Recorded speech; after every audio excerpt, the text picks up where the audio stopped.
আজ আমরা এক ভয়ঙ্কর দ্বিচারিতা নিয়ে কথা বলবো। ছাত্রদল বলে মধুর ক্যান্টিনে শিবিরের জায়গা নেই, কিন্তু আমরা বলতে চাই ঐতিহাসিক রাজু ভাস্কর্যে রাজু হত্যাকারী ছাত্রদল কিভাবে জায়গা নেই। যে সংগঠন খুনের রাজনীতি করে তারাই আজ অন্যদের নিষিদ্ধ করার কথা বলে, এটা কি গ্রহণযোগ্য? ছাত্রদল মধুর ক্যান্টিনে শিবিরের সংবাদ সম্মেলনের বিরোধিতা করছে। তারা বলছে শিবির মুক্তিযুদ্ধ বিরোধী, তাই তাদের সেখানে জায়গা হবে না। ঠিক আছে, তাহলে বলুন তো ছাত্রদল কি কখনো খুনের রাজনীতিতে জড়িত হয়নি? রাজু হত্যার পেছনে ছাত্রদলের নাম আসে নাই? রাজনৈতিক প্রতিপক্ষকে হত্যার অসংখ্য অভিযোগ তাদের নামে আসেনি? তাহলে তাদের রাজু ভাস্কর্য উন্মুক্ত কেন?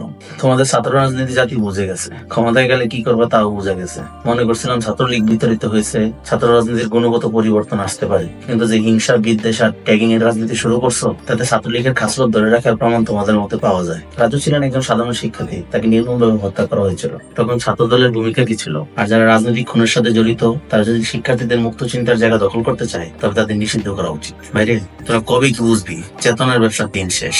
এই ব্যবসায় আর চলবে না। অন্তরে ধারণ করো একাত্তরকে, চেতনা ব্যবসা নয়। আর তোদের কোনো শুভাকাঙ্ক্ষীও নাই। দিন দিন যে পৌঁছে যাচ্ছস, কামড়া কামড়ি না করে নিজেদের কাজটুকু ঠিক মতো কর। ছাত্রদের পরে তারা মুক্তিযুদ্ধের চেতনায় বিশ্বাসী, কিন্তু মুক্তিযুদ্ধের চেতনা মানে কি রাজনৈতিক বিরোধীদের হত্যা করা?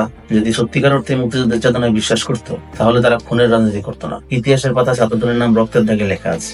একাত্তরের চেতনা দেখাতে গিয়ে একদল বিলুপ্তের পথে। তোমাকে এই চেতনা ব্যবসা মানুষ আর খায় না। লিগ গেছে যেই পথে, ছাত্রদল যাবে সেই পথে। ভাই তোরা মানুষ হোক, রাজনীতি পরে করিস। 1988 থেকে জোট করে 2001 সালে সরকার গঠন করলেন, এরপরে একসাথে আন্দোলন করলেন। তখন ভালো ছিল, এখন স্বাধীনতা বিরোধী হয়ে গেল। আমরা চাই শিক্ষাঙ্গন হোক মুক্ত চিন্তার জায়গা। আমরা চাই ছাত্র রাজনীতি হোক আদর্শহীন। যারা হত্যা করে, দমন পীড়ন করে, ভিন্নমত সহ্য করতে পারে না, তাদের রাজনীতি করার অধিকার থাকা উচিত নয়। শিবির প্রতিষ্ঠিত হয়েছে 1977 সালে, তাকে 71 সালের হত্যার দায় দেয়। কতটা জ্ঞানহীন হলে কথা বলি। তাই আমরা বলছি, শিবির যদি মধুর ক্যান্টিনে নিষিদ্ধ হয়, তাহলে ছাত্রদল ও রাজু ভাস্কর্য নিষিদ্ধ হোক। শিক্ষাঙ্গনে হত্যাকারীদের জায়গা নেই। ইতিহাসে দায় মেনে নিতে হবে, নয়তো শিক্ষার্থীদের রক্তে তাদের শাসন টিকবে। আর টেম্পু স্ট্যান্ডে চাঁদাবাজি বন্ধ করো, তোমাকে নাম এমনি টেম্পু কাকা হয়ে গেছে।